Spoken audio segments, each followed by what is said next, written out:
It's very comforting to know the answers in life. With Google at our fingertips and Siri or Alexa at our beck and call, we can almost always have the answer immediately. Sometimes, though, it's good to leave a little space to wonder. Sometimes not having the answer is what saves us. That's what the story from The Time for All Ages was all about. The monk was trying to explain to the student that just like filling a cup with tea, if your mind is already full of answers, there's no room for more knowledge. It's perfectly simple symbolism. If your cup is already full, you can't fit any more tea in it. And if your mind or your heart is already full, if you think you have the answers, then there's no more wisdom or love to be found. If we hope to grow or to be fulfilled, then we have to make room for some of the mystery in our lives. Each Sunday, we have a reminder similar to that teacup here in our worship service, though you may not recognize it as such. At the beginning of each worship service, the worship associate strikes the singing bowl. Now, these singing bowls are made throughout Asia, but they're especially associated with Tibetan Buddhism. In this style of Buddhism, a bowl like that is used to mark the beginning and the end of meditation periods, and depending on who you ask, different bowls may convey different blessings depending on what the bowls are made of. Now, we use the bowl here to acknowledge the Buddhist practice of many of our members, but it's not just for the Buddhists among us. Ringing the bowl invites us to pause and to make space in our hearts and minds. It reminds us that a special time for us is beginning, so we can set aside some of our daily concerns. And what better symbol for that invitation than a bowl?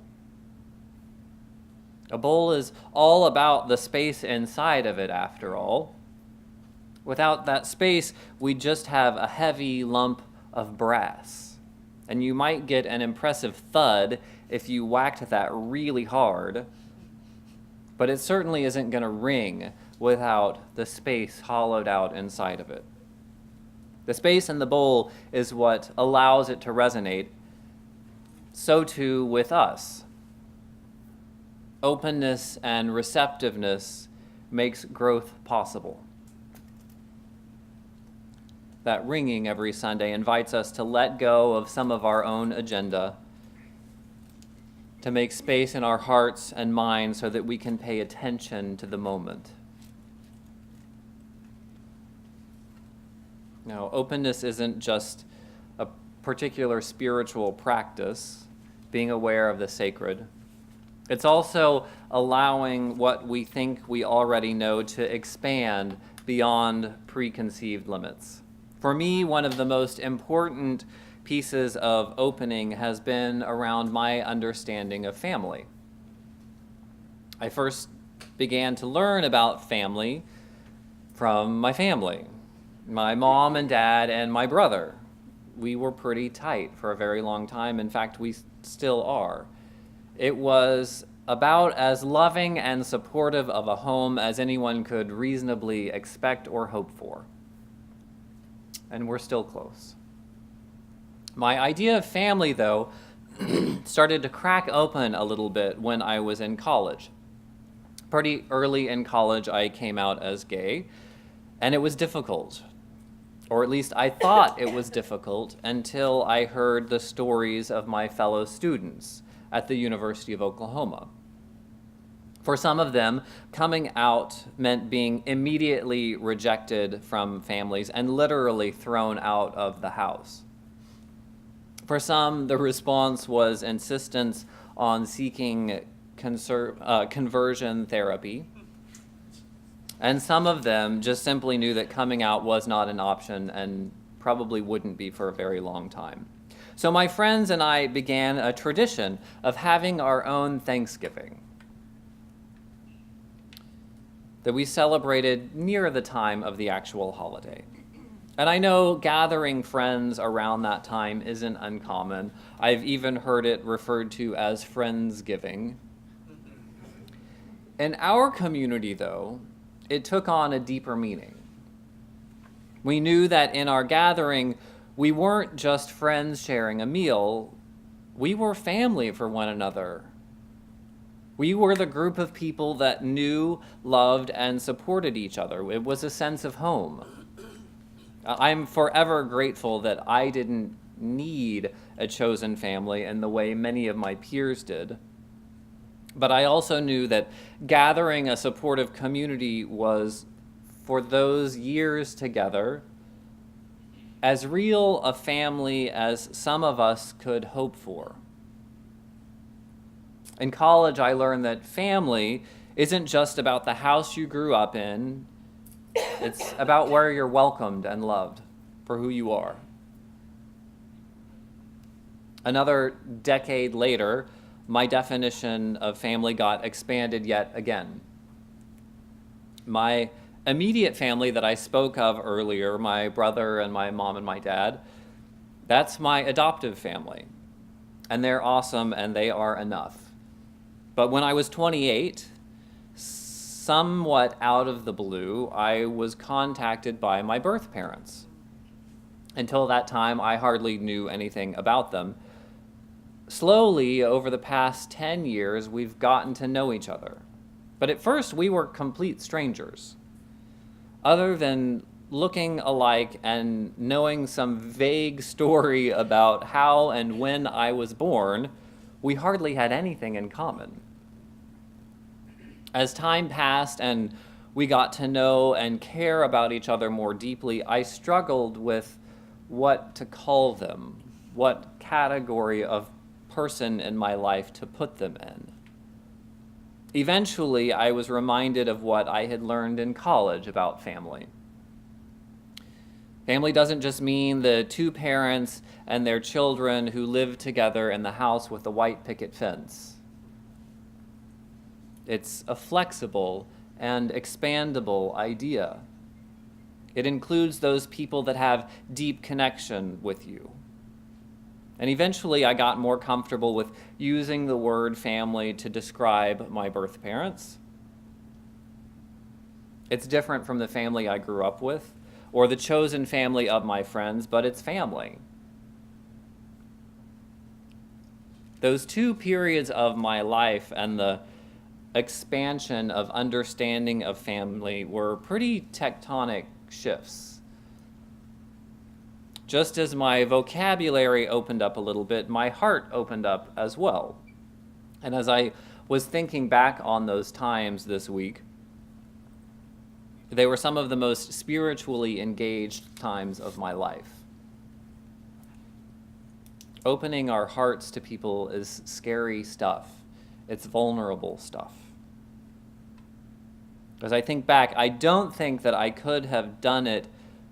I couldn't have done the heart stuff without some sort of spiritual practice. I firmly believe that opening my heart in meditation and prayer is what allowed for that growth to happen in my life. Now, this isn't a sermon about me. It's not even a sermon about family. This is a sermon about keeping in mind wider, open possibilities. Family is just one of the hundreds of different concepts that we cram into a little box, thinking we know exactly what it means. There's more out there. There's possibility for more love and more truth if we make room for it. One truth doesn't always preclude another. So I want to invite you and your experience into this reflection on making room. So for just a moment, I want you to think of those closest 3 or 4 people in your life. There are probably people that you've known for quite a long time. They're people that, without a doubt, the word love would spring into describing that relationship. They may be family members or close friends. They may no longer be living. That's okay. But visualize them and hold them in your heart for a moment. Hold them long enough to feel the warmth and depth of your relationship. The love that we feel for these people is one of the driving forces in our lives. It has tremendous power. It is real.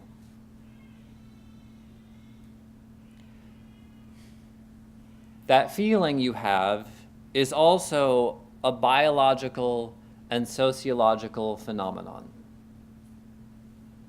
All emotions, even that sense of love and connection, are a complex cocktail of chemical reactions and electrical pulses throughout our nervous system. In romantic love, we know this, sexual attraction usually starts with some estrogen or testosterone. Those are the primary chemicals in play. As we move beyond that first attraction, more complex chemistry bubbles up. This was fascinating. A researcher at Rutgers University is researching love. So she took MRI images of people's brains who were in the very early stages of love, what she called the can't think of anything else phase. So while scanning these people's brains, she showed them a picture of the person that they were so in love with. And these scans showed increased blood flow to the areas where dopamine receptors were most concentrated. You know, dopamine is associated with euphoria and craving and addiction. That chemistry gets a little more nuanced as relationships develop. There's something I hadn't heard of vasopressin that comes into play that's responsible for senses of calm and security and probably protectiveness and a sense of fidelity in romantic relationships.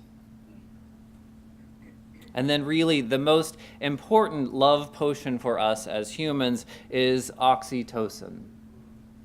Oxytocin strengthens emotional bonds in an array of relationships, anywhere that true healthy bonding is occurring. It builds trust and empathy. It's an important ingredient for parent-child bonding, especially between mother and infant. But it's also there between lovers and very close friends. These glorious bodies of ours are awash in innumerable chemical reactions and electrical impulses. And we've evolved into this complexity. We've evolved into physically and socially complex beings, caring for our young and caring for our tribe as we're supposed to. So I invite you again to remember those 3 or 4 closest people to you. Hold them warmly in your heart for just a moment.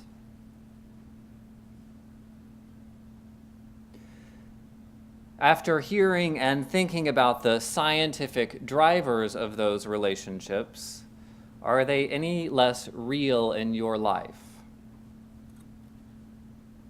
Knowing the truth of how our bodies and minds work, is the love that you feel for your beloved family or friends any less real? I certainly don't think it is. For a lot of us, that sense of love and wonder is similar to what we feel about God or the wonder of being alive. Others of us get that intense, loving feeling when we encounter nature that stirs our souls, or art or music that just explodes with beauty and passion.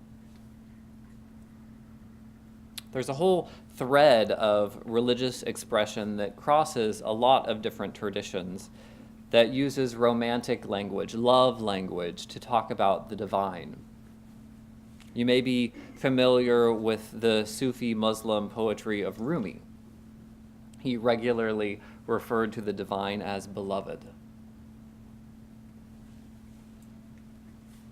I often hear Unitarians talk about where this religious impulse comes from. Does religious expression come out of our cultural background? Sure, it does. Does the spiritual and mental, emotional experience involve chemical reactions in our brains? Sure, it does. Is it a real motivating factor in our lives, as real as the loving relationships with other humans? Yes, it most certainly is real. We can choose to explain away our emotional lives as culturally constructed or chemically induced illusions, or we can choose to embrace those life-affirming, life-saving relationships, those with our loved ones and those with the sacred. Knowing the facts of our biology does not preclude embracing a deeper truth. This is our journey as religious liberals, after all, to appreciate science and cultivate meaning-filled lives. We don't close our eyes and stop up our ears to the reality of the scientific world. We make room in our hearts and our minds for the poetic beauty and the love that makes life worth living. Even when we have some answers, we maintain a respect for additional truths. So I want to leave you with a very practical tool for making room, or I guess emptying out our teacups a little bit. It's a little 3-letter word that we use all the time. A couple of years ago, someone at Tapestry offered a critique of my preaching. At the moment, I thought it was a little bit silly, but over time, it sunk in and has affected not just the way that I write, but sometimes also the way that I see the world. She simply pointed out that I use the word but a lot. And she's right. To clarify ideas and to zero in on the point, I tend to use oppositional thinking. Not this, but that. And this woman invited me to use the word and more instead of but whenever I could. So I'm going to invite you to try the same. Having an open mind isn't a political position or a particular religion. It's a habitual way of interacting with the world.